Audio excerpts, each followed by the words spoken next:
박수로 그렇게 뜨겁게 환영해 주시면 감사하겠습니다. 우리 나오시겠습니다.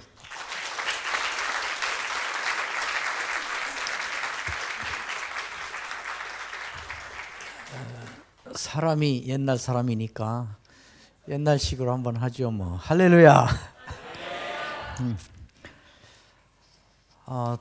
여러분의 모습이 대단히 아름답고 감동적이고 명예롭습니다. 7교회가 이렇게 모였다 그래요.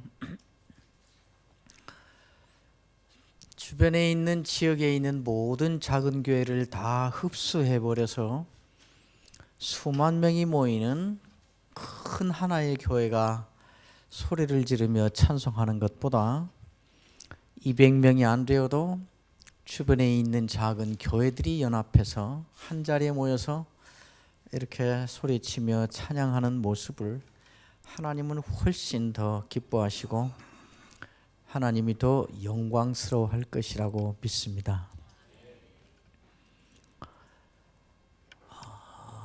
많은 사람들이 한국 교회는 이제 망했다고, 한국 교회는 끝났다고, 끝나가고 있다고 그렇게 말합니다. 그러나 한국 교회는 망하고 있는 것이 아니고 끝나고 있는 것이 아닙니다. 하나님께로부터 절호의 기회를 부여받고 있습니다. 부흥이 멈추었으니까, 전도가 안 되니까 교회가 모욕당하고 이제 아무 영향력 없이 한쪽으로 내몰리고 있고 소외당하고 있으니까 맘만 먹으면 뭐든지 하고 교회들이 모여서 요구만 하면 정부가 꼼짝없이 다 들어주고 이제 그런 것이 다 없이 욕만 먹고 모욕만 당하고 힘도 없고 영향력도 없고 그러니까 이제 한국 교회는 망한 것이 아니고 끝나고 있는 것이 아니고 그 부흥의 시기를 통과하여 한국 교회는 이제 하나님이 교회 역사를 진행해 가는 가운데에 새로운 국면으로 인도받고 있는 것입니다. 우리는 하나님이 역사를 다스리시며 하나님이 절대 주권적으로 모든 것을 통치하시며 하나님의 다스림 가운데 안에 시간적으로 어떤 찰나도 제외되는 것이 없고 공간적으로 어떤 틈새도 벗어나는 것이 없다는 것을 우리는 분명히 믿습니다. 그렇다면 지금 이 현실, 이 상황도 하나님의 다스림 안에 일어나고 있는 것입니다. 그렇다면 우리는 하나님이 왜 우리를, 한국 교회를 이렇게 벼랑 끝으로 내몰고 계실까? 이렇게 물어야 되는 것입니다. 부흥이 안 되니까, 욕먹고 있으니까, 교회가 세력이 없으니까, 현상학적으로 본 다음에 이러니까 아무것도 아니네, 한국 교회는 끝났네, 이럴 일이 아니고 하나님이 이렇게 하시고 있다라는 것을 믿으니까 하나님은 왜 이렇게 하실까? 이렇게 묻는 것이 우리 신자의 태도인 것입니다. 그렇게 묻고 보면 한국 교회는 이제 하나님의 저주를 받고 끝나고 있는 것이 아니고 하나님께로부터 새로운 교회 역사의 국면으로 인도를 받고 있는 것이고 절호의 기회를 부여받고 있는 것입니다. 무슨 기회인가?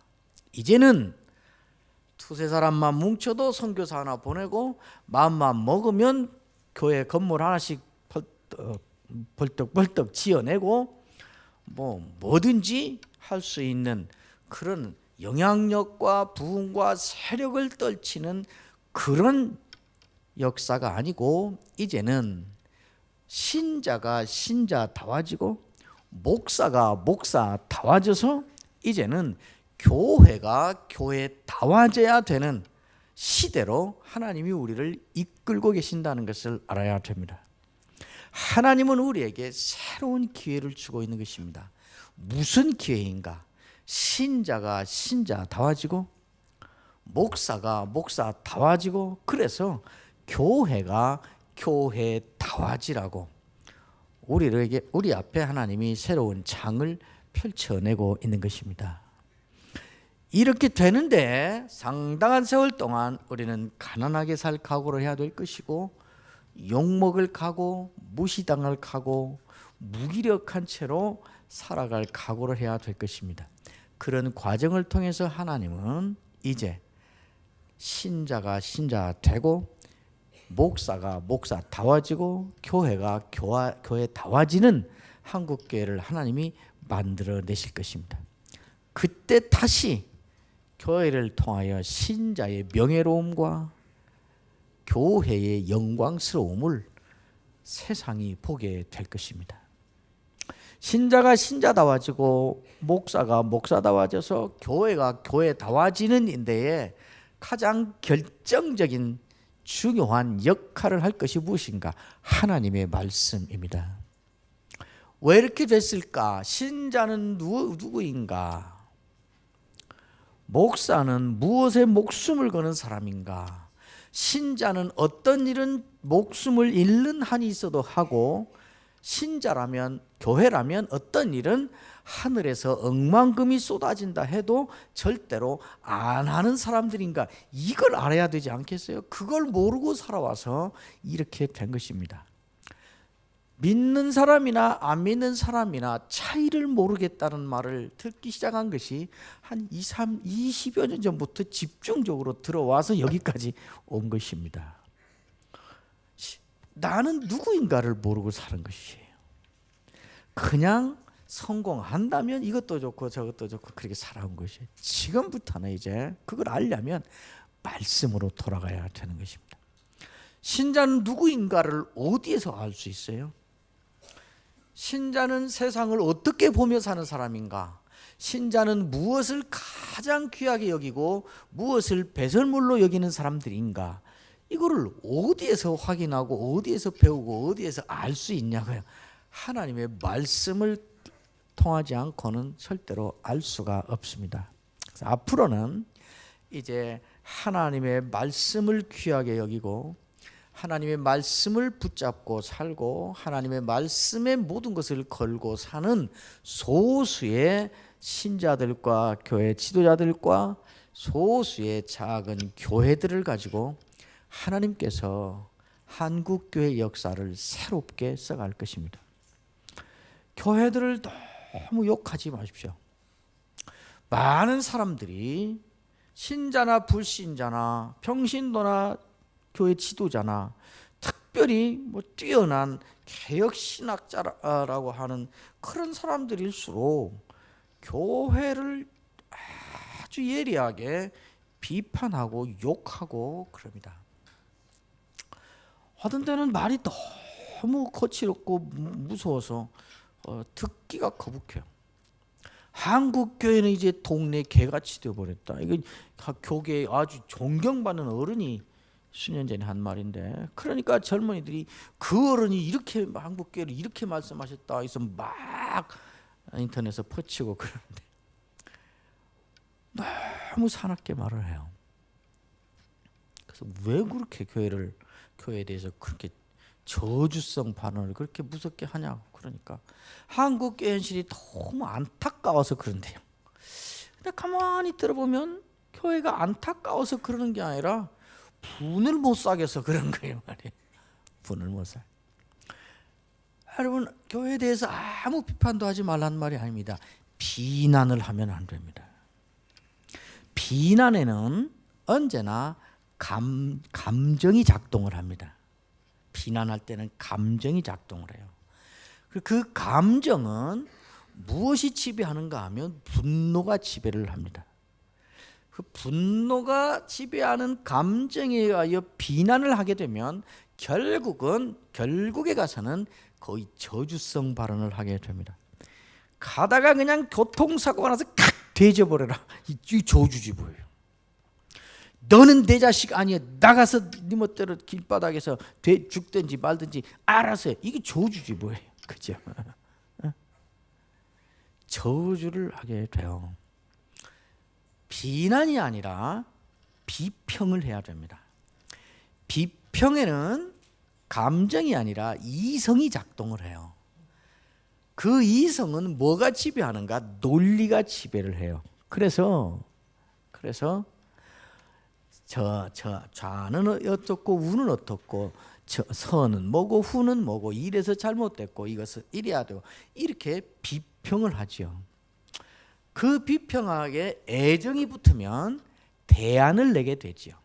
비평할 때는 이러니까 잘못됐고 이러니까 틀렸고 이래야 되는데 이리 갔으니까 그것은 잘못한 것이고, 거기에 애정이 붙으면 그러니까 앞으로는 이렇게 하는 것이 맞고 그러니까 이렇게 해서 살고 이렇게 대안을 내게 됐죠.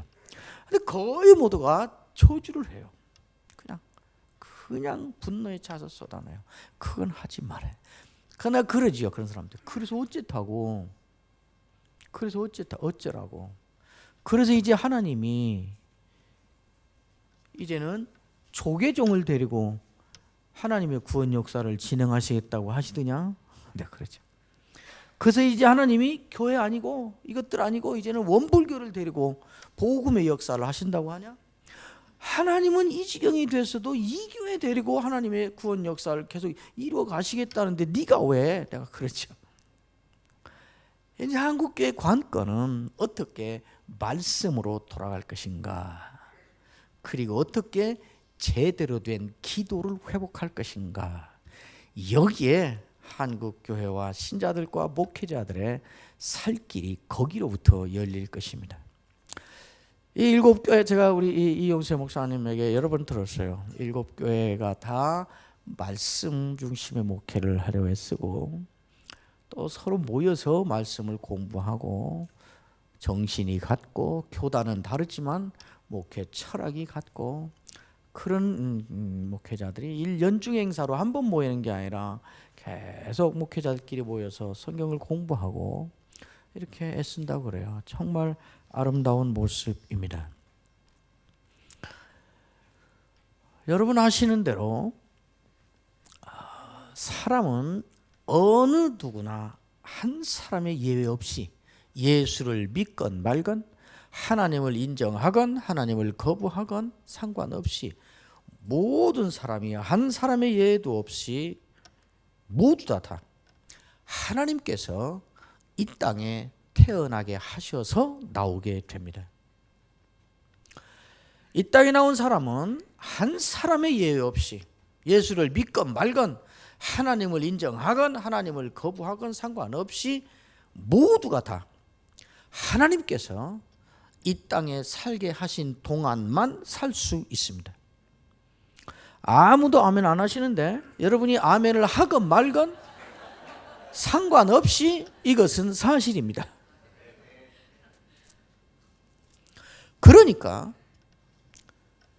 신자냐 불신자냐 구원 받았냐 못 받았냐 하나님을 인정하냐 거부하냐 상관없이 이 땅에 나온 모든 사람은 한 사람도 빠짐없이 어떤 식으로든지 하나님과 어떤 연관성을 맺고 그 연관성 아래서 살게 되는 것입니다. 그러니까 사람이 살면서 앞만 보고 착하게 열심히 사는 것만 갖고는 안 됩니다. 교회에서도 열심히 봉사하고 전도하고 열심히 벌어다 헌금하고 앞만 보고 열심히 충성하며 달려가는 그것만 갖고는 안 됩니다. 때때로 가던 길을 멈추어 서서 물어봐야 됩니다. 사람은 어떻게 살아야 정말 행복한 것인가? 사람은 어느 때에 그 삶이 정말 가치가 있는 것인가? 의미가 있는 것인가? 사람은 어떻게 해야, 무엇이 있어야 가장 의미 있게 보람 있게 살 수 있는 것인가? 한마디로 요약하면 사람은 무엇으로 사는가? 이 질문들을 한 번씩 가던 길을 멈추어서 물어보면서 살아야 됩니다. 그래서 오늘 첫날 말씀의 제목이 사람은 무엇으로 사는가입니다. 여러분, 사람은 무엇으로 삽니까? 돈으로 삽니까? 예, 돈이 있어야 삽니다. 그러나 우리 주위에 있는 그 수많은 돈 많은 부자들 가운데에 그 돈 많은 것 때문에 수면제를 먹어야 잠을 자고 정신과 치료를 받아야만 제대로 사는 사람들이 적지 않게 있습니다. 그 수많은 돈 많은 사람 가운데에 그 돈 때문에 아버지와 아들이 같이 맞고소를 해서 검찰청과 법원을 같이 드나드는 사람들이 있고, 형님과 동생이 온 세상이 보는 앞에서 같이 재판을 하며 싸우는 돈 많은 사람들이 있습니다. 그 돈 많은 것 갖고 온갖 곳 다니며 갑질하고 많은 사람들의 인생을 서럽게 하는 사람들이 많이 있습니다. 어떤 사람은 그 돈 많은 것 가지고 온 세상을 돌아다니며 사람을 살리고 불쌍한 사람들 또 가난한 사람들을 변화시켜서 그렇게 사는 부자들 많이 있습니다. 어떤 사람은 가난한 것 때문에 사람을 죽입니다. 어떤 사람은 가난해서 자기 먹는 것도 걱정인데 자기보다 더 못 먹는 사람 한 끼라도 먹이려고 자기가 더 줄이면서 나누어주는 가난한 사람이 있습니다. 여러분 기억하실지 모르겠지만 오래전에 우리나라 10대 재벌 안에 드는 재벌의 젊은 총수가 강남에 있는 자기 10층 자기 빌딩에서 떨어져서 죽었습니다. 10층에 올라갔다가 발을 헛디뎌 실족하여 죽은 것이 아니고 죽기로 작정하고 떨어져 자살해서 죽었습니다. 그러니까 이런 것들을 보면 사람은 돈이 있어야 살긴 하지만 그러나 돈으로 사는 것이 아닌 것이 분명해 보입니다. 사람은 무엇으로 사는가?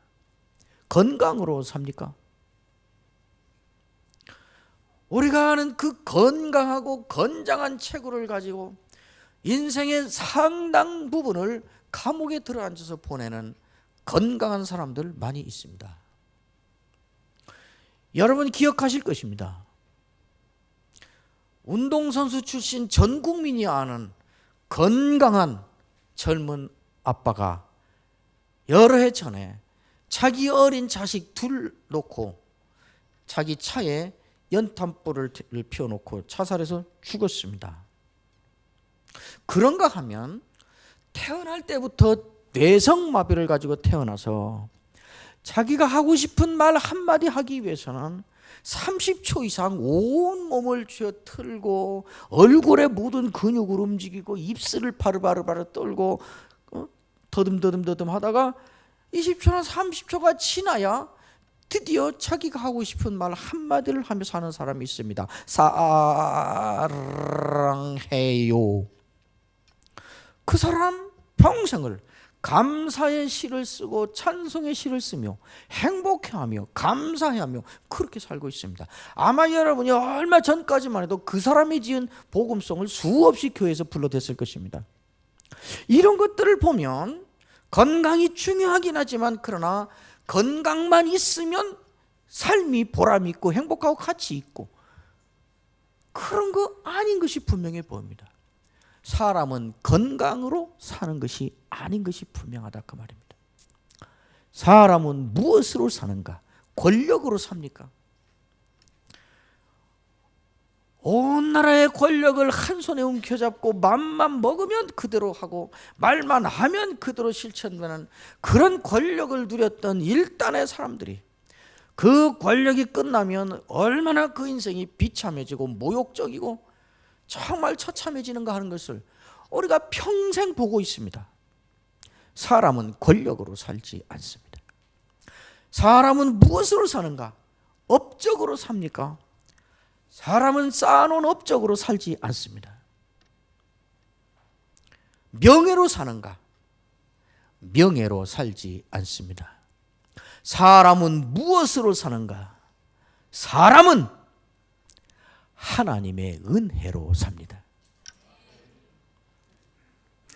온 세상을 한 손에 움켜잡았어도 한 가지 하나님의 은혜 없으면 그거 잠깐 후면 흙먼지 될 수 있습니다. 그것이 올무가 돼서 오히려 그것 때문에 치욕적인 삶을 살 수도 있습니다.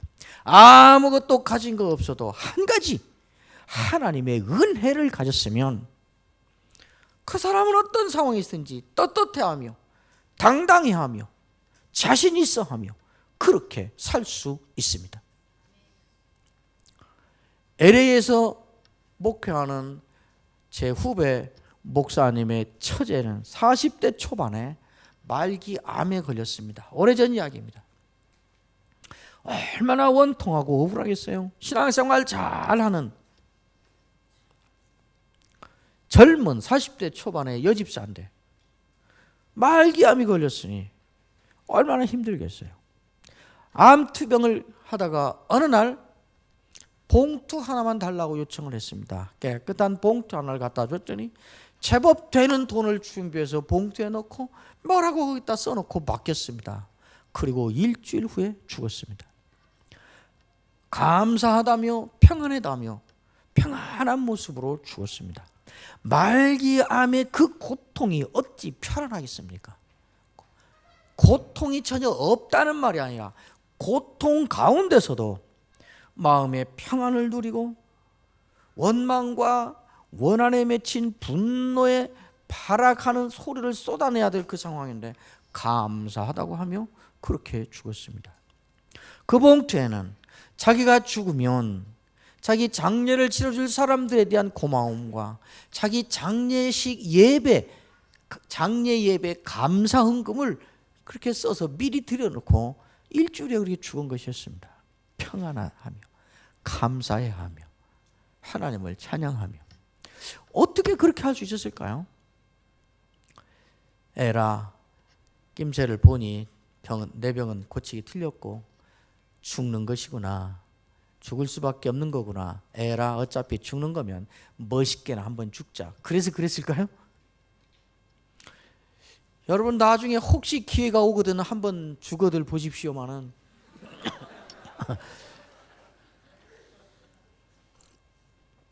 사람이 본능적으로 나는 이제 죽음의 영역으로 들어가는구나 라는 것을 의식했을 때 자기가 의지적인 결정과 선택으로 어떤 행동을 취해서 할 수 없습니다.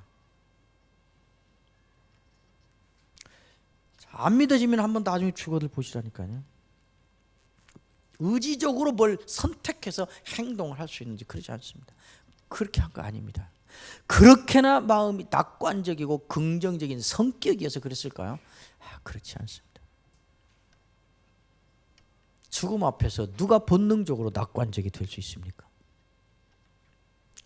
하나님의 은혜를 받은 것입니다.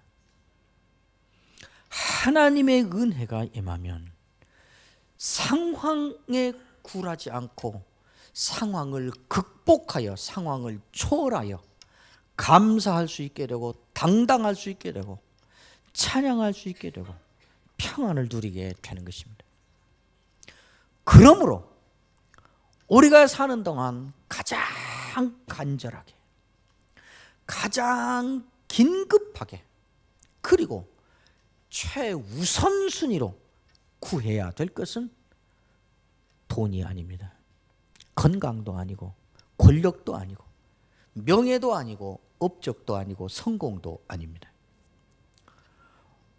우리가 가장 간절하게 가장 시급하게 그리고 가장 우선적으로 구해야 될 것은 하나님의 은혜입니다.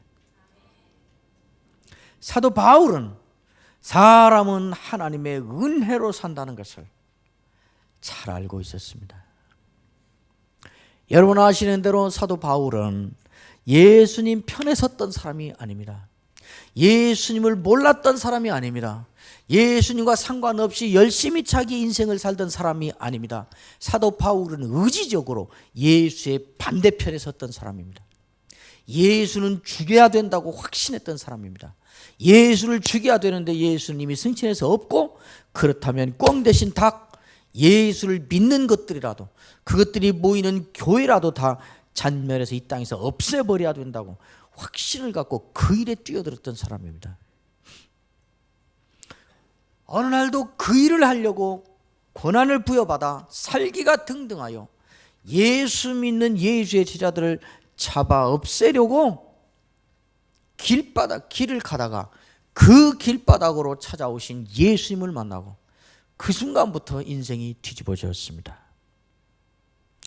그리고 그 이후부터 그 즉시로 눈이 떠지자마자 그 순간부터 평생을 예수의 복음을 전하는 자로 살았습니다.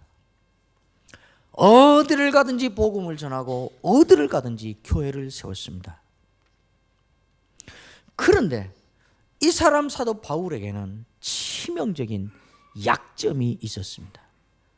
정상적인 사람으로 일상의 생활을 하는 데서도 결정적인 거침이 되는 약점을 가지고 있었고, 더구나 복음을 사람들에게 전하는 사역자로 사는데, 신앙생활을 하면서 사는 데에는 결정적으로 장애가 되는 장애물을 자기 몸에 갖고 있는 사람이었습니다.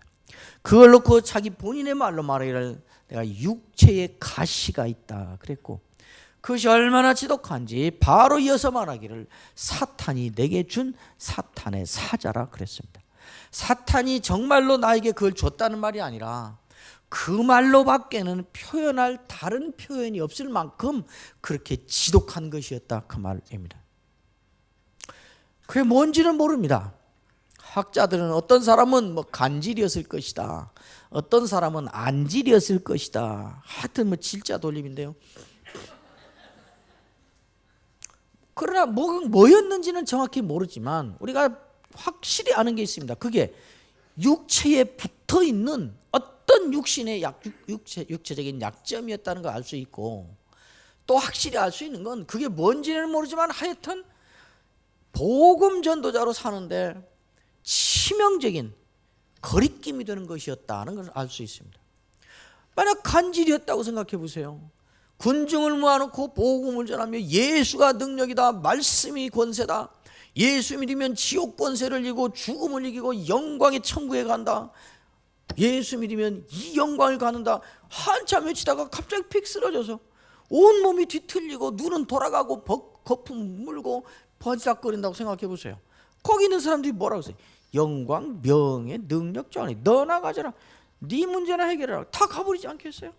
복음 전하는데 치명적인 약점이 되는 것이죠. 사는데도 마찬가지죠. 그런 거였습니다. 어느 날 사도 바울이 이 문제를 하나님께 기도해서 해결해야 되겠다는 결심을 하고 하나님께 간구했습니다. 3번 간구했다 그럽니다. 3번밖에 안 했다고? 300번, 3000번이라도 될 때까지 3번밖에 안 했다고? 그 말이 아닙니다. 자기 개인이 이 문제를 해결하기 위해서 하나님께 매달려 반복적으로 구했다 그 말입니다. 어느 날 하나님께로부터 응답이 왔습니다.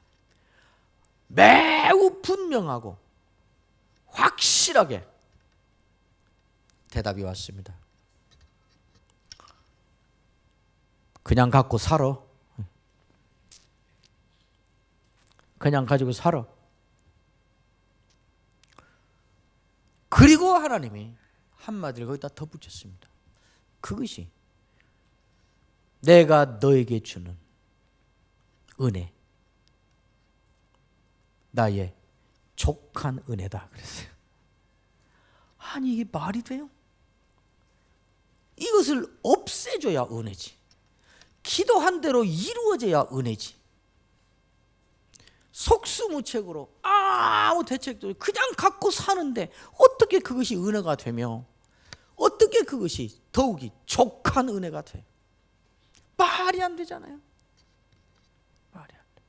하나님은 약이라도 올리듯이 한마디로 갖다 더 붙여놓으셨어요. 그것이 약한 너의 약한 데에서 나타나는 나의 능력, 나의 온전한 능력이다 그랬어요. 아니 이게 뭐 말이야 막걸리야? 아니 가시를 빼야 능력이지. 손 하나 쓰지 못하고 그대로 갖고 사는데 그게 어떻게 능력이 되며 더구나 어떻게 온전한 능력이 되냐 말이죠. 여러분 제가 한마디도 지금 지어내고 있지 않습니다. 어디 교회사 책을 읽고 하는 말이 아닙니다. 어디 떠돌아다니는 소문을 듣고 하는 말이 아니고 어디 소설에 나온 책을 하는 것도 아니고 내가 상상해서 지어내서 하는 말이 아닙니다. 고린도후서 12장 얘기를 제가 지금 하고 있습니다. 사도 바울이 얼마나 힘들었을까요? 고린도후서 12장 가면 사도 바울이 그 말을 듣고 너무 힘들었다, 너무 시험이 들었고 괴로웠다, 하나님 원망스러웠다 이런 말 없어요. 본문에 기록 없어요. 그러나 그렇게 한 것이 분명해요. 뭐예요? 사람이니까. 에이 그래도 바울은 사도인데 설마 우리처럼 그랬으려고요? 사도는 사람 아니에요? 우리 싫은 건 그 사람도 싫은 거예요. 우리 이해 안 되는 건 그 사람도 이해 안 되는 거예요. 그죠? 우리 힘든 건 그 사람도 힘드는 것이에요. 우리가 그런 경우에 이랬겠다 싶으면 그 사람도 그런 거예요. 그렇죠? 그건 너무 분명하니까 기록할 필요가 없어서 기록하지 않은 것이에요. 저는 이해가 돼요. 사도 바울이 얼마나 힘들었을까. 별별 생각이 들었어요. 여러분 같으면 그런 경우 어떤 생각 들겠어요? 내가 작은 자영업, 작은 사업을 하는데 하나님께 기도를 했어요. 하나님, 내 사업을 축복해서 사업이 번창하게 해주십시오. 그러면 지금 오늘 이날 내가 갖고 있는 이 재산 딱 하고 이 집 하고 지금부터 사업이 늘어나서 생기는 돈은 절대로 나를 위해서 쓰지 않겠습니다. 지금 있는 이 돈보다 더 많이 재산을 절대 갖지 않겠습니다. 집도 절대로 안 늘리겠습니다. 지금부터는 하나님이 내 사업을 번창케 해주셔서 사업이 잘 되게 하시면 그 전체를 주를 위해서 쓰겠습니다. 선교사들을 돕고 교회 짓고 복음 사역하고 가난한 사람 돕고 주님의 이름으로만 돈을 쓰겠습니다. 그러니 사업을 늘려주십시오. 15년을 열심히 새벽마다 기도하고 금요일마다 기도했는데 15년 후에 사업이 들어간 것이라 사업 부도 나서 없어졌고 나는 고시원에 가서 혼자 사고 애들은 하나는 이모 집에 하나는 고모 집에 가고 아들은 일단 군대 가고 길바닥에 나 앉을 신사가 앞에서 하나님 어떻게 된 것입니까? 그랬더니 길바닥에 나 앉아 살아. 그게 내가 너에게 주는 족한 은혜야. 그게 너에게서 나타나는 나의 온전한 능력이야. 그러면 여러분 어떠시겠어요? 뭐 예수 믿는 게 있다고가 있어? 뭐 신앙생활이 뭐 이래 하나님 있는 거 맞아? 있다고 해도 나하고는 상관없는 거잖아. 지금까지 나 속아 산 거잖아. 이런 예수를 내가 왜 계속 믿어? 내가 뭐 내 재산 늘리자고 그랬어? 하나님 위해서 살겠다는데 뭐 이래? 하나님이 있다 해도 나하고는 상관없잖아. 이제는 손 털고 깨끗이 정리하고 그냥 자유롭게 가고 싶은 거 가고 먹고 싶은 거 하고 싶은 거 하고 자유롭게나 명대로나 살다가 죽지. 이런 생각 다 들지 않겠어요? 여러분이 그 상황 되면 그 생각 들었겠다 싶으면 사도 바울도 들은 거예요. 그런데 이건 이제 추론인데 그러나 확신인데 사도 바울이 이런 고민을 가지고 이해가 안 되는 거지. 하나님 이게 왜 능력이 됩니까? 저 편히 살자고 한 거 아니지 않습니까? 그러면 나 이제 천막 지어서 선교할 필요 없이 천막 지어서 나나 잘 먹고 살아야겠습니다. 왜 이러십니까? 그러지 않겠어요? 그러다가 고민하면서 우리같이 고민하고 괴로워하고 몸부림치고 항의해보고 그러다가 어느 시점에 깨달아가기 시작한 게 분명해요. 다른 사람은 이 상황이 되면 어떻게 할까? 뻔하지 뭐. 이 지경 됐으면 누가 예수 믿겠다고 하겠어? 다 손 털고 나가겠다고 하지. 다 그렇지. 누가 이런 생각 안 하겠어? 그러는데 이상한 게 있는 거예요. 이상해. 이제 그만해야지 뭐. 하나님이 뭐 하지 말라는데 내가 왜 해? 안 하면 되지. 그러고 자고 일어나면 또 뭔 일 하다 보면 돌아서 보면 다시는 안 하려고 결심했는데 나도 모르는 사이에 또 그 짓 하고 있는 것이에요. 이런 거랑 마찬가지. 교회 와서 열심히 봉사하다가 상처받아가지고 나 이제 교회 안 다녀. 끝까지 안 다닌다고는 내가 할 수 없지만은 그래도 내가 어느 기간 동안 나 좀 쉬려고. 쉴 거야. 나 이제 교회 안 가. 그렇게 결심하고 교회 끝나고 집에 가면서 시시거리면서 갔는데 다음 주일 보면 또 앉아 있는 거예요. 교회 봉사하다가 상처받고 나 이제 교회 출석만 하지 절대로 교회 일에 이제 안 나서 나는 교회 일은 안 해. 이제 나는 예배만 드릴 거야. 결심했는데 그리고 한 2달 지났는데 교회에서 중고도 뭐 수련회 간다고 광고하니까 집에 가서 딱 그런데 애들 반찬은 누가 준비하나? 걱정이 되는 거예요. 걱정이 되는 거예요. 사도 바울이 그걸 경험한 것이 분명해요. 그리고 아는 거예요. 아니 왜 이럴까? 아하, 이것이 내가 착하고 내가 마음이 너그러웠고 내가 훌륭해서 된 일도 아니고 내가 바보 같고 생각도 없고 배알도 없고 바보 천치여서 일어난 일도 아니고 하나님이 은혜 주어서 일어난 일이구나라는 것을 알게 된 것이에요. 여러분들이 다시는 상처받고 다시는 교회 일 안 해 하고 했는데 교회가 뭐 한다면 또 걱정이 되고 또 와서 돌아다라 뭐라고 했다고 와보고 교회 나는 이제 안 가 그랬는데 주일만 되면 안 가면 불안해지고 그래서 살짝 와서 앉았다가 그 자리에 또 와서 보면 앉아있고 이 일들이 여러분이 바보 같고 그 일밖에 할 줄 모르는 모조리 같아서 일어나고 있는 일도 아니고 여러분이 그렇게나 신앙이 좋고 착해서 일어나는 일이 아니고 하나님이 은혜 주셔서 그 결과로 일어나고 있는 일이라 그 말이에요. 그러니까 사도 바울은 제 말이 맞는 것이 고린도후서 12장에 보면 뭐라고 말하는가 이걸 깨닫고 소리치며 하는 말이에요. 고린도후서 12장 8절에 보면 이렇게 말합니다.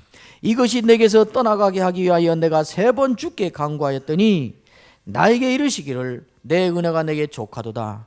이는 내 능력이 약한 데서 온전하여짐이라 하신지라. 그리고는 바로 뭐라고요? 그냥 갖고 살아? 그게 너에게 주는 나의 족한 은혜야.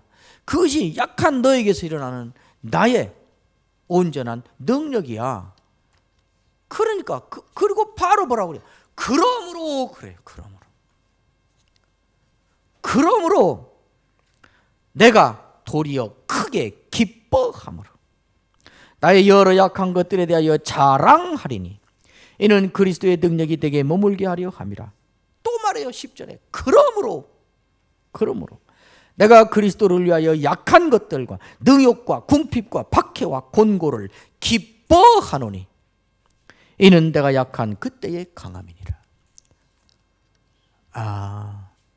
가시를 빼버리는 능력이 아니라 가시를 빼달라는 대로 해주는 은혜가 아니라 가시가 있음에도 그 가시가 나를 중단시키지 못하는 가시를 빼는 능력이 아니라 가시를 이기는 능력을 주신 거예요. 상황을 바꿔버리는 능력이 아니라 상황이 나를 이기지 못하는 내가 상황을 이기고 일어서는 그 능력을 주셨구나라는 것을 아는 것입니다. 그러니까 기뻐한 것이에요. 어떤 상황도 나를 이기지 못한다. 내가 잘 되면 하나님 없어도 사는 것처럼 오만방자해져서 하나님 떠나버리고 내가 아주 일이 어려워지면 하나님 없는 것처럼 오그라들어서 또 하나님 떠나고 상황이 이렇건저렇건 이리 튀고 저리 튀는 게 아니라 상황이 어떻게 좋아져도 나는 하나님의 신자에 가야 될 길을 가고 상황이 어떻게 어려워져도 나는 그것에 짓눌려 포기하지 않고 그거 걸머쥐고 그냥 가야 될 길을 가는 그것을 하나님이 온전한 능력이라 그랬고 그것을 족한 은혜라 그런 것입니다. 사람은 그러니까 무엇으로 사는가? 하나님의 은혜로 사는 것입니다. 오늘 여러분이 읽은 이 말씀은 에베소서의 마지막 장 마지막 한 구절입니다. 에베소 교회는 사도 바울에게는 평생 잊을 수 없는 애틋한 마음으로 가슴에 새겨진 사람들입니다. 사도 바울은 3차 전도 여행 때 가장 긴 기간을 에베소 교회에 투자하면서 자기 말대로 하면 눈물로 그 교회를 세웠습니다. 3년을 한 다음에 이제 선교지의 다음 여정을 위해서 에베소 교회를 떠납니다. 그래서 바다를 건너 이제 아가야 지방 고린도 아덴 크리 이제 바다를 건너서 가게 됩니다. 에베소 교회를 떠나면서 사도 바울은 한 가지 중요한 뜻을 품습니다. 내가 로마도 보아야 하리라. 로마에 가서 복음을 전하리라는 뜻을 정하고 꿈을 갖습니다. 내일 제가 이야기를 또 하겠습니다. 어쨌든 그래서 남은 여행을 다 마치고 지금 그거 로마도 봐야 한다. 로마를 가야 한다. 로마를 가야 한다. 로마를 가야 한다. 이 생각, 이 장롱을 갖고 돌아와요. 예루살렘으로 빨리 가. 명절 전에 도착해야 돼요. 그래서 예루살렘을 가려면 밀레도라는 항구에서 이제 거기서 바다를 건너와서 이쪽 밀레도라는 항구에서 배를 타고 이제 예루살렘으로 가야 돼요. 갈 길이 바빠요. 밀레도에서 빨리 배를 타고 이리 가야 돼요. 그런데 그냥 갈 수가 없어요. 이 밀레도에서 50km만 안으로 들어가면 그 에베소예요. 에베소 교회 사람들을 안 보고 그냥 갈 수가 없어요. 가서 보고 가자니 갈 길을 늦출 수가 없어요. 딜레마에 빠진 거예요. 사람을 보냅니다. 에베소로. 내가 지금 서둘러서 예루살렘으로 가는데 당신들을 안 보고 갈 수가 없다.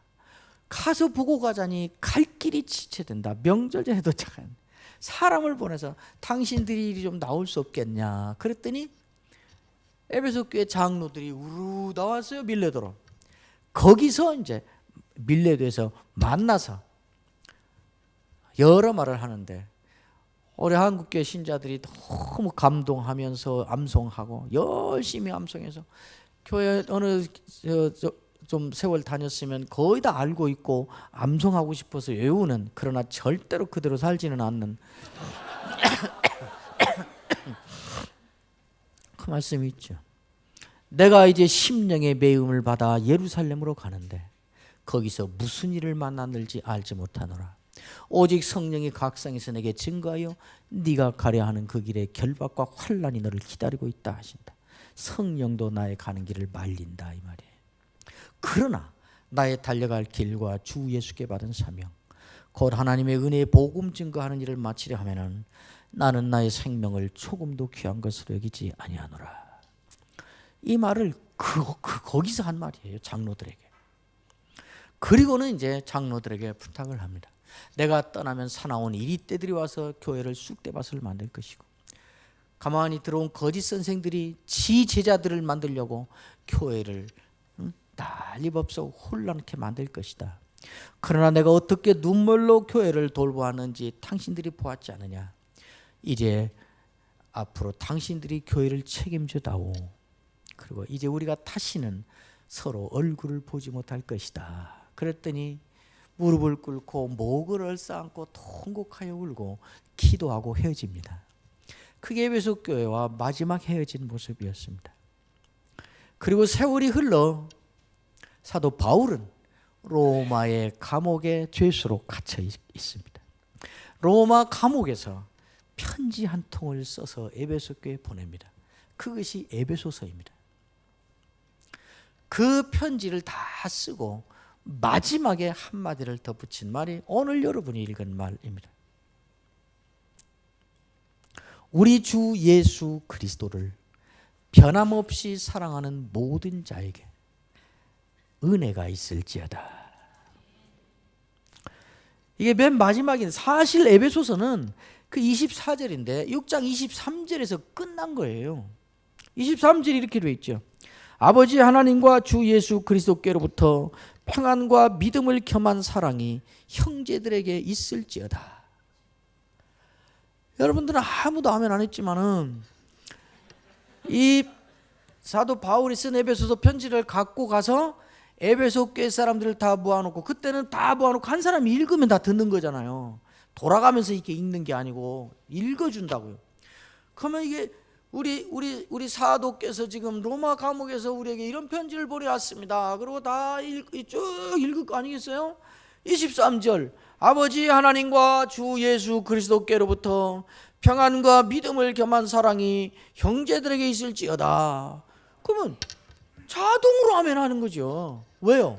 이 말이 어려운 말로 하면 종결어잖아요. 축도잖아요. 마지막에 하는 어투의 문장이잖아요. 그러니까 말 끝났구나 그러고 다 아멘 하는 거죠.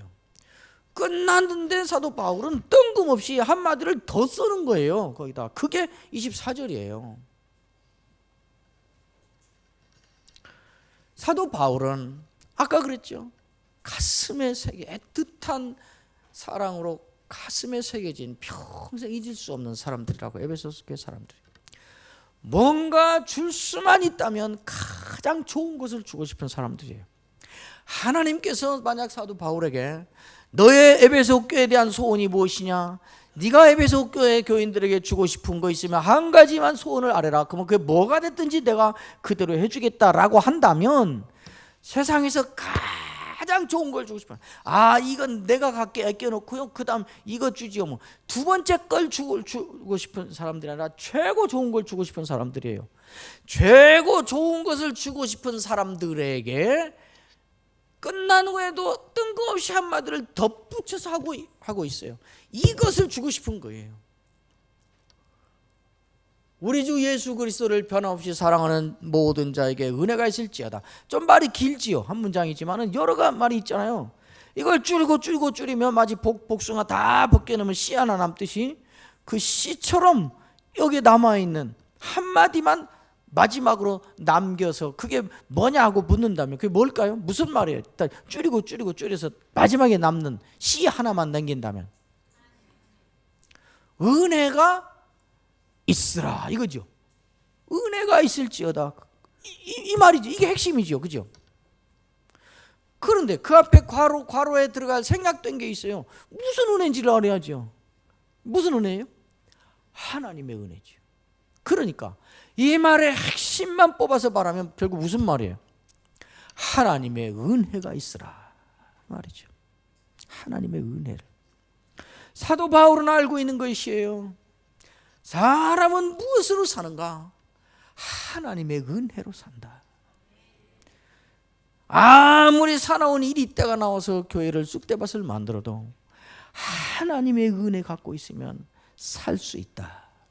아무리 거짓 선생이 나와서 교회를 혼란케 하고 별별 이단 사설로 다 꼬여내도 하나님의 은혜 갖고 있으면 진리로 살아남을 수 있다. 이걸 아는 거예요. 그래서 이 사람들에게 마지막 주고 싶은 것으로 주고 있는 것이 너희 모든 이에게 하나님의 은혜가 있으라. 사람은 무엇으로 사는가? 하나님의 은혜로 삽니다. 사도 바울은 그러면서 이 짧은 한 문장 가운데에서 하나님의 은혜는 누구에게 임하는가? 하나님의 은혜는 어디로 임하는가? 이거를 세 가지로 분명하게 마지막 말씀에 말해 놓았습니다. 하나님의 은혜는 누구에게 어디로 임하는가? 첫째, 예수를 주로 모시고 사는 사람. 우리 주 예수 그랬습니다. 예수를 주인으로 고백하고 예수를 주인으로 모시고 사는 사람에게 그 사람의 사는 삶의 현장으로 하나님의 은혜가 임한다고 말합니다. 예수가 나의 주인이시다. 예수가 내 인생의 주인이시다. 예수가 내 사업의 주인이시다. 예수가 우리 가정의 주인이시다. 예수가 내 자식의 주인이시다. 예수가 우리 교회의 주인이시다. 이렇게 고백하고 이렇게 말하는 사람에게 하나님의 은혜가 임한대요. 여러분, 한국 교회는 요즘 이상해졌어요. 말이 뭐가 중요하니에요? 고백이 뭐가 중요하니에요? 행동이 중요하지. 실천이 중요하지. 무슨 말이 뭐가 중요하니에요? 그래서 고백을 무시하고 고백은 아무것도 아닌 것으로 여기는 이상한 풍조가 오래전부터 지금 한국을 사로잡고 있어요. 행동이 중요하지만은 그러나 행동을 강조하기 위해서 고백을 무시하거나 아무것도 아닌 것으로 만드는 것은 똑같이 잘못이에요. 고백이 중요한 것이에요. 말이 중요한 거예요. 우리 신앙의 선조들 가운데 여러 수 없는 분들이 이 고백, 예수가 하나님이시다, 예수가 구원자시다, 예수 믿어야만 구원받는다, 예수님은 하나님의 아들이다, 이 고백 하나를 바꾸지 않기 위해서 불에 타 죽고 칼에 찔려 죽고 돌에 맞아 죽은 사람들이 하나둘이 아니에요. 고백이 중요한 것이에요. 80대에서 먹은 할아버지가 있었지요. 정말 착하고 훌륭한 사람인데 예수를 자꾸 주라고 고백하는 것이, 예수를 자꾸 하나님의 아들이라고 구세주라고 고백하는 것, 가르치는 것이 잡혀왔습니다. 신문관이 내 앞에서 한 번만 부인하시오. 나이도 많고 하니까 살려주고 싶은 것이에요.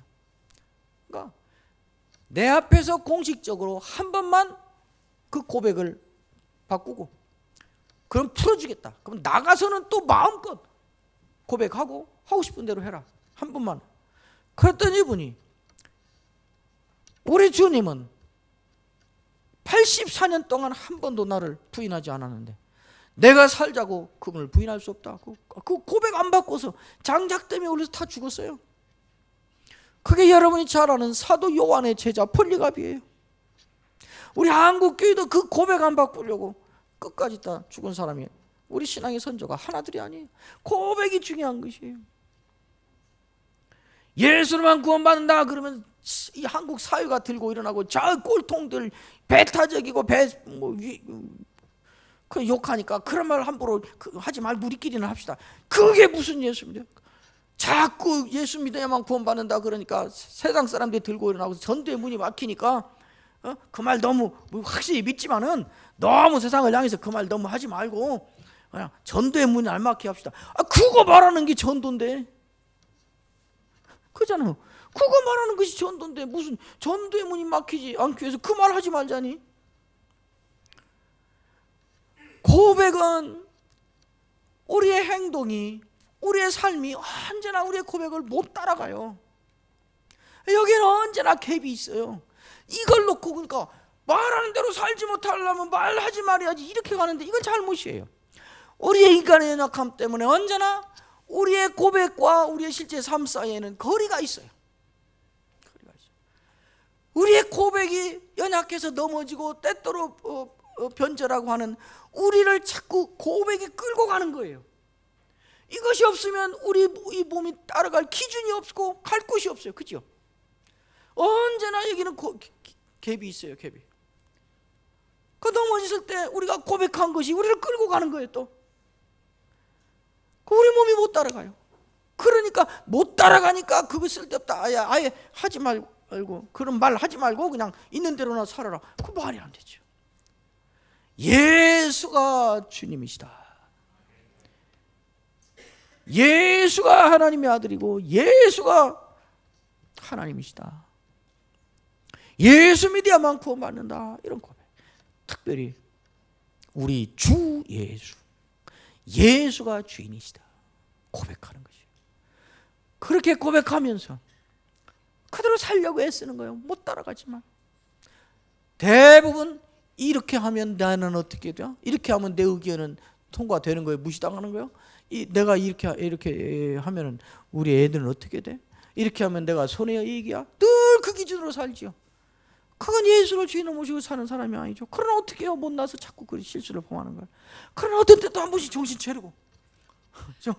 차리고 이제는 고백한 대로 이런 때는 예수님이라면 어떻게 할까? 이런 때 예수님은 울까 웃을까? 이런 때 예수님이라면 쫓아가서 멱살 잡고 따져서 사과를 받을까? 아니면 말없이 골방에 들어가 앉을까? 어느 때는 예수님이라면 이때 어떻게 할까? 그 기준으로 나를 결정하는 거예요. 심전에 한 번 어려워서 억지로라도 해봤더니 그 다음에는 15년에 한 번 하게 되는 거예요. 15년에 두 번 한 거예요. 그래서 15년에 2번 하면 남은 5년 동안은 이제 3번도 하고 4번도 하게 되는 거예요. 그래서 점점 우리가 삶도 예수를 주인으로 모시고 사는 사람처럼 삶도 바꿔지는 것이에요. 예수를 주인으로 고백하고 모시고 사는 사람에게 그 사람이 사는 삶의 현장으로 하나님의 은혜가 임한답니다.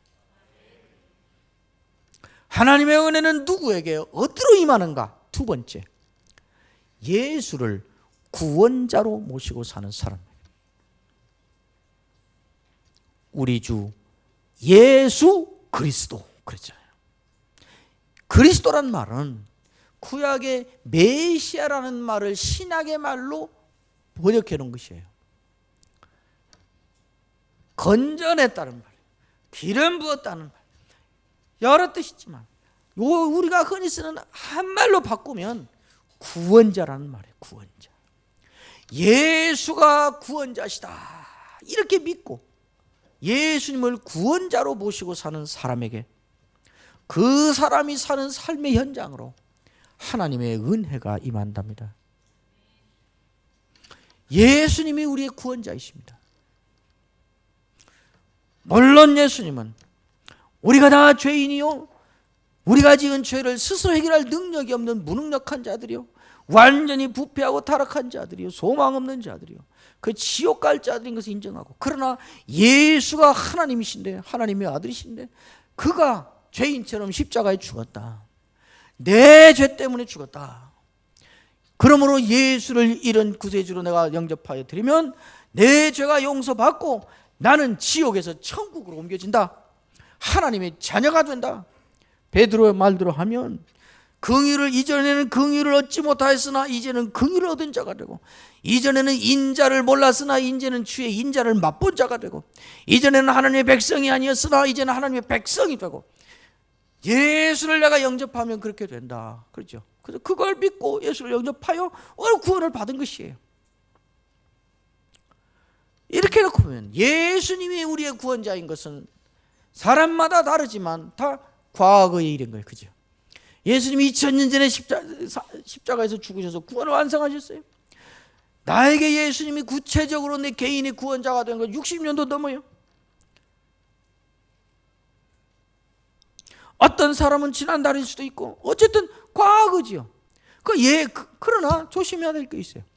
예수님이 우리의 구원자라는 것은 이제 예수님이 2000년 전에 이뤄놓으셨고 나는 그 예수님을 영접하여 구원을 나는 받았고 예수님 이제 승천하여 하늘에 계시고 나는 여기서 구원받은 자답게 열심히 잘 살다가 어느 날 때가 되면 그 예수님하고 내가 다시 재회한다. 이런 의미로만 구원자인 거 아니에요. 예수님이 우리 구원자라는 말은 과거의 사건으로 구원자라는 말 말하는 것이 아니라 그 말이에요. 지금도 우리를 구원하는 현재적 구원자라.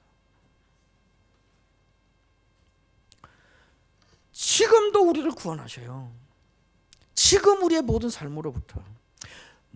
그런데 현재적 구원자로서 우리를 죄로부터, 실수로부터, 아픔으로부터, 질병으로부터, 관계로부터, 상처로부터, 온갖 것으로부터 지금도 우리를 건져내시는 그 분인데 그 구원, 현재적 구원의 일을 하는 근거가 뭐냐?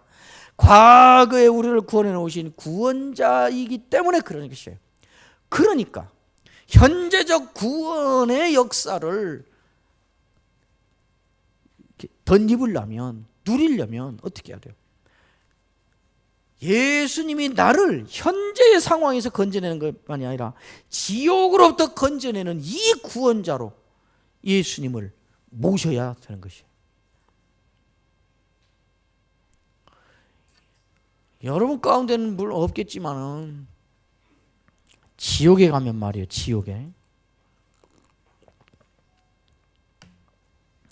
지옥에도 엄청 많은 사람이 갈 거예요. 근데 지옥에 가면 지옥에 온 사람들 거의 전부가 뭐라고 말할 줄 아세요? 나는 지옥에 가는지도 몰랐는데 와보니 지옥이네, 제 인장. 다 그래요. 다 그래요. 다 그럴 거예요. 왜? 지옥은 태어나서 가만히 제자리 서 있으면 그냥 저절로 가는 데예요. 서울역에서 부산 가는 아니면 대구 가는 KTX 표 사서 자리 좌석 정하 여기구나 하고 딱 앉으면 그 다음에는 그냥 코 골고 자고 이 갈고 자고 세상 모르고 자도 딱 기차가 서서 눈 뜨면 대구예요. 지옥이 그런 것이에요. 사람이 태어나서 제자리 가만히 있으면 그냥 저절로 가는 것이에요. 그 마지막 도착하는 것이 지옥이에요. 그러니까 지옥 간 사람들은 모두가 다 나 지옥 가는지 몰라. 지옥 있는지도 몰랐는데 지옥 가는지도 몰랐는데 와봤더니 지옥이네. 젠장 다 그런다니까요. 성경에 부자와 나사로 있잖아요. 부자가 가봤더니 지옥인 거예요. 오, 지옥이 진짜 있네. 야, 나사로 가서 우리 그 동생들은 여기 안 오게 좀 이런 거 있다고 좀 가르쳐주라 그러잖아요. 저절로 가는 것이에요. 지옥은. 천국은 천국 간 사람도 안 가. 한 사람도 나는 천국 가는지 몰랐는데 와봤더니 천국이네. 대박. 이럴 사람이 한 사람도 없어요. 한 사람도. 천국 간 사람들은 가서 다 뭐라고 하는 줄 아세요? 나 이럴 줄 알았어. 나 여기 오는지 알았어. 나는 이미 오기 전에 다 알고 있었어. 나는 여기 온다는 거. 다 그래요. 다. 왜? 천국은 저절로 가는 것이 아니라 여기 이 세상에서 자기 입으로 예수를 시인하고 자기 의지로 예수를 받아들이고 나는 이제 하나님 백성 됐어. 나는 이제 지옥 안 가. 나는 천국 가. 그게 여기서 안 사람들이 가는 것이에요. 맞죠? 처음으로 자발적으로 아멘을 하셨는데 그러니까 이거 보세요. 이게 얼마나 무서운 말이에요. 제가 지금 얼마나 무서운 말을 하고 있는지 보세요. 그러니까 사람이 아직 정신 똑바로 있고 판단 능력 있고 자기 의지로 결정해서 말할 수 있는 잠깐의 이 기회가 주어졌을 때 가장 서둘러서 시급하게 해야 될 일이 뭐예요? 예수를 영접하고 구원받는 것이에요. 이것보다 더 급한 일이 없어요. 언제 이 정신이 헷가닥해서 그 기회에 가버릴지 몰라요. 보라 지금은 은혜 받을 만한 때요. 보라 지금은 구원의 날이라. 사도 바울이 고린도서에서 그랬는데 이 말은 은혜의 선포일 뿐만 아니라 무서운 경고의 말이에요. 지금이 지나면 없다 이 말이에요. 그러니까 예수님을 그렇게 구원자로 모시고 사는 거예요. 그러나 아까 말했듯이 예수님이 나의 구원자라는 것은 나는 30년 전에 20년 전에 나는 예수 영접하고 구원 받았으니까 맞아. 예수님은 나 구원자야. 예수님이 나 구원해 주셨어. 그리고 이제 그러면 앞으로는 언젠가 이제 또 만나는 거지 예수님. 이거 아니라 그 말이에요. 사도 바울은 이 사실을 너무 잘 알고 있었어요. 그 로마서 8장 34절에 가면 우성을 치듯이 그렇게 소리질러 말해요. 누가 우리를 정죄하리요? 죽으실 뿐 아니라 다시 살아나신 이는 그리스도 예수시니 그는 하나님 우편에 계신 자요. 여기까지가 과거의 구원자 그 얘기죠. 그죠? 승치 안에서 구원자. 근데 그 다음에 한마디를 더 붙였어요. 누가 우리를 정죄하리요? 죽으실 뿐 아니라 다시 살아나신 이는 그리스도 예수시니 그는 하나님 우편에 계신 자요. 그 다음 뭐예요? 우리를 위하여 간구하시는 자신이라. 지금도 하고 있다 그 말이에요. 그리고 바로 이어진 35절부터 39절까지 긴 말을 그냥 숨 넘어가듯이 아우성을 치듯이 말해요. 바로 이어지는 말이 그 말이 35절. 누가 우리를 그리스도의 사랑에서 끊으리요? 환난이나 공고나 핍박이나 기근이나 위험이나 적신이나 칼이랴. 우리가 주를 위하여 종일 토살당할 양같이 여김을 받았나이다 했느니라. 그러나 이 모든 일에 우리를 사랑하시는 이로 말미암아 우리가 넉넉히 이기느니라. 높음이나 깊음이나 장렬이나 천사들이나 권세나 내가 확신하노니 어떤 피조물이라도 그리스도 예수 안에 있는 하나님의 사랑에서 우리를 끊을 수 없으리라. 이게 지금 십자가에서 죽어서 구원하는 그 얘기예요? 아니잖아요. 환난이나 공고나 핍박이나 기근이나 위험이나 적신이나 칼, 눈앞을 어리는 죽음, 높음이나 깊음이나 권세나 장래일이나 현재일이나 우리가 구원받고 사는 삶의 현장에서 매일매일 당하는 모든 상황을 지금 말하고 있는 것이에요. 거기로부터 우리를 주님이 계속 건져내시는 분이라고 아우성치고 있는 것이에요. 현재적 구원자라 그 말이에요. 그러니까 우리가 당하는 예수를 고백하고 구원받아 천국 백성 된 것만이 아니라 그것이 됐으면 그 주님이 내가 당하는 오늘의 삶의 모든 현실 가운데서도 여전히 그가 나를 건져내신다. 이걸 믿고 주님을 그렇게 모시고 사는 것이에요. 현재적 구원자로. 그러니까 내가 구원받았고 예수 믿었는데도 자꾸 죄 지어요. 잘못 지어요. 나 미치겠어요. 내가 어느 때는 새벽에 하나님께 몇 달 지내도 기도하고 학기 중에 새벽에 기도할 때 자주 그래요. 하나님 나 좀 살려주세요. 내가 나 때문에 못 살겠어요. 내가 나를 죽여요. 그래. 하나님 이러면서 기도하면서 한쪽에서는 또 옛날 지었던 죄가 서로 생각나고 회개하는 마음으로 생각나는 게 아니라 아득한 추억으로 생각난다니까요. 저 사람 봐. 저기 신학교 총장 봐. 저 우리나라에서 제일 좋은 신학교라는데 그 학교 총장 봐. 맞아요. 이 어떻게 인간은? 그래 하나님께 기도하다 말고 막 살려달라고 그래요. 나 좀 살려주세요. 내가 나를 죽여요. 죄를 지치요. 죄를 지으면 어떻게 해야 돼요? 내가 신앙생활 제대로 안 하고 내가 잘못해서 그랬으니까 내 책임이지 뭐. 내가 신앙생활 잘하고 헌금생활 안 하고 예배 안 드리고 봉사 안 하고 그래가지고 지금 하나님의 징계를 받아서 이렇게 뭐 망했으니까 병 걸렸으니까 어떻게 해? 내 잘못이지 뭐. 내가 감당해야지 뭐. 내가 이거 다 감당해서 잘 마무리하고 그리고 새 출발해야지 뭐. 말이 돼요 그게? 제가 속으로 그러죠. 목회할 때 제일 알미운 사람이 그렇게 말하는 사람이에요. 내 속으로 그러죠. 지금 아프고 문제되어 있는데 입으로 했다면서 상처되니까 안 하죠. 내 속으로만 하죠. 뭐라고? 당신이 잘못해서 벌어진 일이니까 당신 책임이니까 당신이 감당한다고? 그래서 감당해서 책임지고 쫙 마무리 짓고 하나님과 1대1로 다시 새롭게 새 출발한다고? 당신이 잘못한 거 당신이 해결하고 책임지려고 했으면 하나님이 진짜 그렇게 계산하려고 작정하고 달라들어서 물었으면 당신은 벌써 골백분도 더 죽고 12분도 더 망했어. 뻔뻔스럽지요. 하나님한테 죄송하고 참 염치 없죠. 지가 잘못해놓고 살려달라고 그러니까. 그건 어떡해요? 저는 그래서 하나님께 그랬어요. 나중에 너무 염치가 없어서 기도라도 안 해야 좀 마음이 편할 것 같아요. 왜 죄를 2층으로 짓냐 내가 저에게. 왜 잘못해서 지은 죄 하나만 짓지 다시는 안 그럴게요. 그러면 그건 또 할 줄 알면서 안 그럴게요. 그러니까 이 죄가 2개네. 잘못한 죄, 안 하겠다고 해놓고 그거 어긴 죄. 그래서 안 하겠다는 기도라도 하지 말자. 죄를 하나만 1층으로만 짓자. 기도를 한 2달 안 해봤더니 더 죽겠어요. 또 기도했죠. 기도하면서 내가 알았어요. 하나님 또 잘못했습니다. 또 봐주세요. 염치 없지만 또 봐주세요.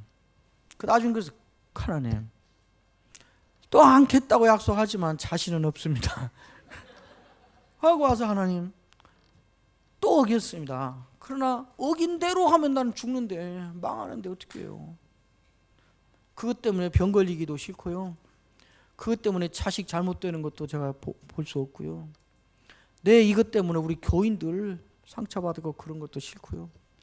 아무 일도 없었던 것처럼 그냥 봐주세요. 그러니까 하나님, 하나님은 그러니까 하나님이신 것이고 저는 그러니까 인간이 아니겠습니까? 이게 뻔뻔스러운 게 아니더라고요. 뻔뻔스러운 게 아니에요.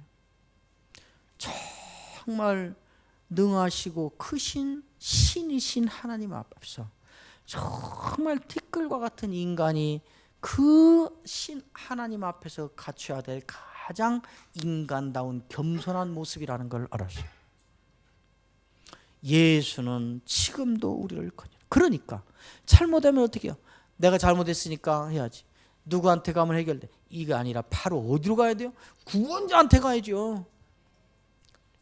그냥 적방으로 예수님 찾아가서 다른 거 따지지 말고 구원자시니까 저 좀 살려주세요. 아픔으로부터, 상처로부터, 질병으로부터, 고통으로부터, 고난으로부터, 환난으로부터, 관계의 깨짐으로부터 주님 나 좀 건져주세요. 주님은 지금도 구원자시잖아요. 누가 나를 그리스도의 사랑에서 끊겠습니까? 환난이나 공고나 핍박이나 기근이나 위험이나 적신이나 칼이리. 그리고 그렇게 주님을 구원자로 모시고 사는 사람에게 그 사람이 사는 삶의 현장으로 하나님의 은혜가 임한답니다. 사도 바울이 마지막 누구에게 어디로 하나님의 은혜가 임하는가 세 번째 이야기합니다. 우리 주 예수 그리스도를 변함없이 사랑하는 모든 자에게. 예수를 사랑하는 사람. 사랑한다는 말이 무슨 말일까요? 여러 가지로 말할 수 있지만 분명히 사랑이 아닌 것. 사랑은 감정의 문제가 아닙니다. 추상적인 것이 아닙니다. 언어의 문제가 아닙니다. 사랑을 여러 가지로 설명할 수 있는데 중요한 사랑의 실질적인 걸 하나를 말하는 사랑이란 우선순위란 말이에요. 우선순위. 나는 당신을 사랑합니다. 이 말은 당신은 나의 우선순위입니다. 이 말이에요. 그렇죠? 아내가 남편이 아내에게 늘 입버릇처럼 눈만 뜨면 여보 당신 사랑해. 나는 진짜 당신 안 만났으면 큰일 날 뻔했어. 나는 정말 세상 누구보다 당신 사랑해. 출근할 때도 여보 사랑해. 돌아와서도 사랑해. 점심 먹고 나서 전화해서 사랑해.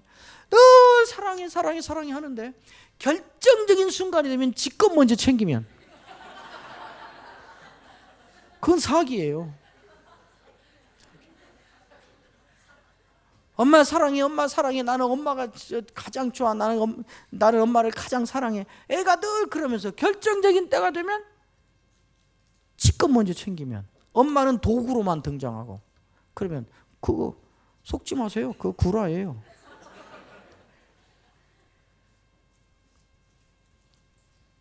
그러니까 사람과 사람 사이의 관계든지 사람과 하나님과의 관계든지 사랑이 있는 곳에는 언제나 자기 희생이 있는 것이에요. 왜? 우선순위가 거기니까. 그 사랑이에요. 사랑. 예수님을 사랑한다고 하면서 예수님이 한 번도 우선순위가 되는 적이 내가 우선순위고 예수님은 내가 원하는 것을 이루어내는 수단으로만 동원되면 그 사기라니까요. 사랑하는. 그런데 사도 바울은 예수를 변함없이 사랑하는 거예요.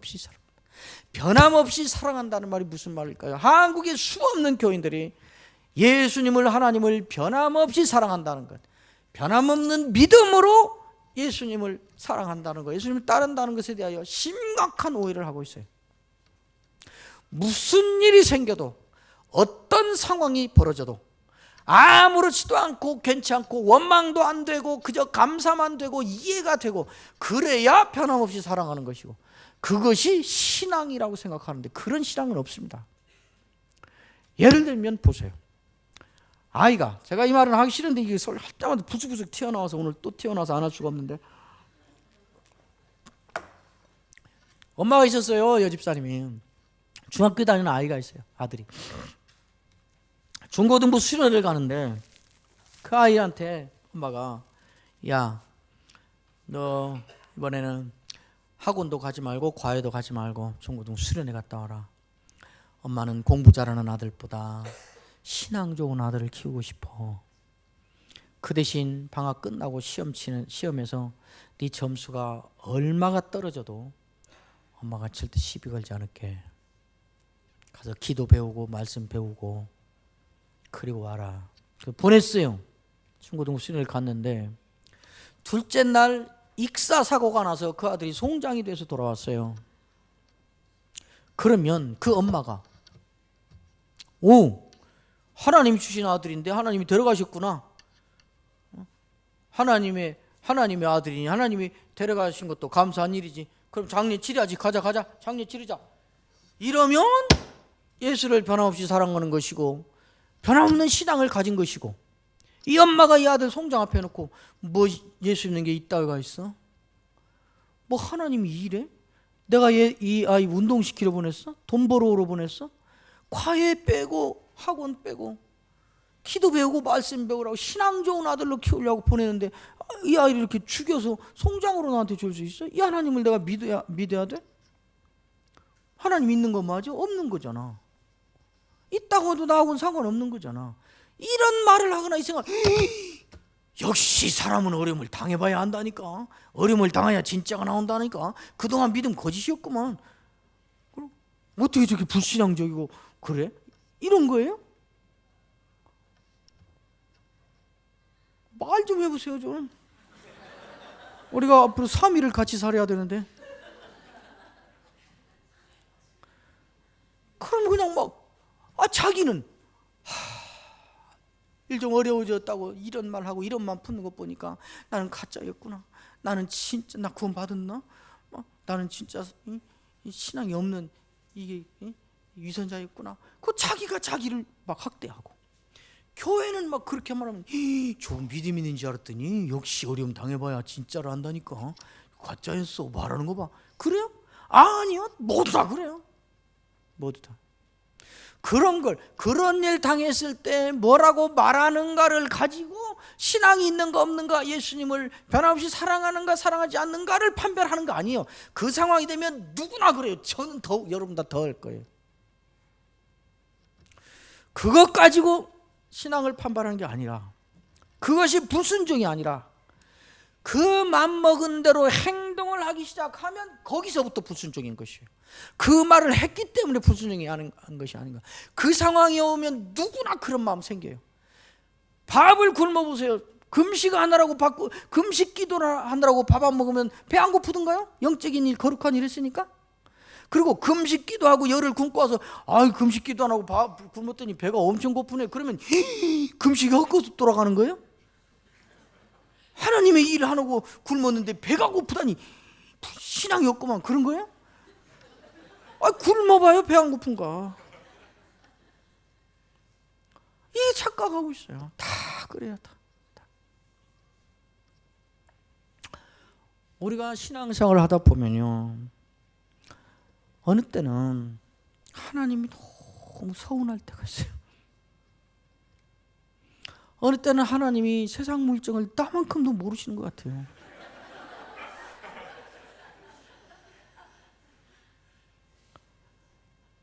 여러분의 교회 상가 2층도 있고 3층도 있고 뭐 5층도 있고 그러더만요. 내가 조사해봤더니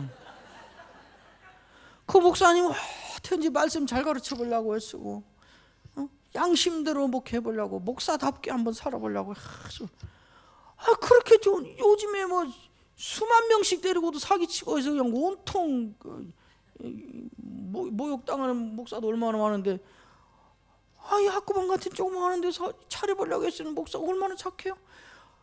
그런 게 좀 부흥시켜주면 하나님도 좋고 교회 다 좋은데, 그 교회 몇 명 더 붙여주는 것이 하나님에게 뭐가 어려워요? 말로 세상을 지은 분이 그 교회 몇 더 붙여주는 게 그 일이에요 그게? 근데 하나님이 그걸 안 하세요. 제가 목회할 때 한동안 새벽마다 가서 기도한 게 있어요. 하나님 제가 하나님이었으면 좋겠습니다. 미치겠어요. 저렇게 착한 교인, 정말 착한데 기도하자 하면 기도하고 일하자 하면 나와서 등 찜지고 어디 가자면 가고 전도하라면 전도하고 다 팽개치고 다 갖췄는데 한 가지만 없어요. 돈만 없어요. 돈만 많으면 별짓 다 할 것 같아요. 목사 선교직 한다고 막 뭉친 돈도 줄 것 같고, 이제 돈 있어봐야 알지만은 다 그럴 것 같아요. 그래서 제가 그 사람 사업 좀 이렇게 사업 좀 이렇게 부흥시켜 주셔서 사업이 번창하게 해주시라고. 정말 착한 우리 청년이 있어요. 정말 착해요. 그 얘기까지 좀 시간이 걸리니까 하여튼 착해요. 그래서 이게 축복을 하면 기도하는데 하나님 끄떡도 안 하세요. 죄를 도와주면 교회가 얼마나 큰 간증거리가 되고 복음 전에 얼마나 힘이 될 건가를 누구나 아는데 하나님만 모르시는 것 같아요. 그 내가 한참 동안 하나님, 제가 하나님이면 좋겠습니다. 그냥 제가 하나님이면 다 줘버리겠어요. 그 하나님이 서운해요. 이 서운함이 사무치고 길어지다 보면 하나님이 상처가 돼요. 상처가 깊어지고 길어지다 보면 해결이 안 된 채 가다 보면요, 하나님이 감사의 대상, 찬양의 대상이 아니라 분노가 돼요. 하나님 분노가 돼요. 그쯤 되면요, 바위 밑에 숨어 있어서 전혀 없는 것 같았던 또 다른 데가 고개를 쳐들고 이렇게 일어나요. 일어나서 자꾸 나를 부추겨요. 거봐, 너 속은 거잖아. 하나님 없는 거잖아. 하나님 있어도 너하고는 상관없는 거잖아. 쓸데없이 얽매여서 속아 사는 거잖아.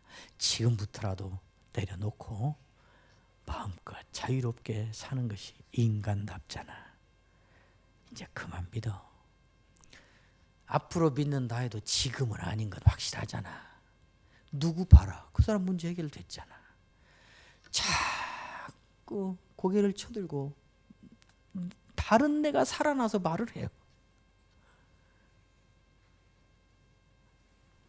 그때 나는 한쪽에 있는 또 다른 나를 세워서 이 나를 자꾸 가르치고 경고하고 설득하고 달래고 그러는 거예요. 그래도 하나님이잖아. 우리가 몰라서 그렇지 하나님은 어떤 계획이 있을 거잖아. 하나님이 결국은 좋게 하실 거잖아. 그렇게 조급하게 말하지 말고 좀 더 기다려봐야 되는 거잖아. 누구도 그렇게 어려운 일 당했는데 잘 견뎌서 결국 잘 됐잖아. 내가 나를 자꾸 달래는 거예요. 가르치는 거예요. 설득하는 것이에요. 이 일을 가장 대표적으로 한 사람이 시편 42편의 시인이에요. 시편 42편의 기자는 정말 완벽히 무너진 절망적인 처절한 현실에 빠진 사람이에요. 사람들이 나를 가리켜 네 하나님이 어디 있냐 합니다. 그러나 그들에게 여봐 하나님 있잖아 하고 내줄 증거가 내게는 아무것도 없습니다. 내가 성전에 나가 은혜를 받으며 예배하고 찬송하며 하나님께 예배드렸던 것이 아득한 옛날의 추억일 뿐입니다. 지금은 어디에 가서도 내놓을 것도 없고 사람들은 나를 죄지어서 그런다 하기도 하고 완전한 절망, 완전한 좌절, 캄캄한 현실, 그런 현실이에요. 5절과 11절에 두 번을 반복적으로 그 시인이 말해요. 자기가 자기에게 하는 말이에요. 내 영혼아, 내 영혼아, 그 말이라 내 영혼아, 자기에게만 하는 말이에요. 내 영혼아, 내가 어찌하여 낭망하며 어찌하여 내 속에서 불안하여 하는가. 너는 하나님을 바라라. 그 얼굴의 도우심을 인하여 네가 오히려 찬송하리로다. 자기가 자기를 달래는 것이에요. 자기가 자기를 가르치는 것이에요. 자기가 자기를 설득하는 것이에요. 이런 것을 가르쳐 변함없이 사랑하는 거라 그래요. 무슨 일이 생겨도 아무렇지도 않고 그냥 괜찮고 고민도 없고 원망도 없고 반항도 없고 회의도 없고 괜찮아 뭐 하나님이 잘해주시겠지 하는 그것을 변함없는 사랑이라 그런 게 아니라 한쪽에서는 뭐 신앙이 있다가 있어 뭐 예수 믿는 거가 뭐 이래 나 속는 거 아니야 그만해야 되는 거 아니야 나 이제 하나님 없는 거 같아 자꾸 일어나서 나를 도전하는데 그래도 한쪽에서 비틀거리면서 신음소리 하면서 죽겠다고 하면서도 자꾸 해서 그래도 너 기다려봐야 되는 거잖아. 하나님은 우리가 모르는 어떤 계획이 있을 거잖아. 그 전에 은혜 받았던 적 있잖아. 누구도 그런 일 당했는데 잘 견디고 있잖아. 나도 그래 봐야 되는 거 아니야? 그리고 달래는 거, 이거를 가르쳐 하나님을, 우리 주님을 변함없이 사랑하는 것이라 그런단 말이에요. 무슨 일이 생겨도 아무렇지도 않고 꼭 하나님이 데려가시구나, 장난치러 가자, 이런 변함없는 사랑이란 있지도 않고 있어도 우리가 본받을 수도 없어요. 그러나 자꾸 이럴 때 또 다른 나를 께서 나와 내가 싸우며 나를 가르쳐서 어떻게든 하나님 앞에 신음소리를 내면서 엎어지며 붙어 있으려고 하는 이런 변함없는 사랑은 누구나 할 수 있잖아요. 해야 되는 거잖아요. 이렇게 변함없이 예수를 사랑하는 모든 사람에게 하나님의 은혜가 임한답니다. 사람은 무엇으로 사는가?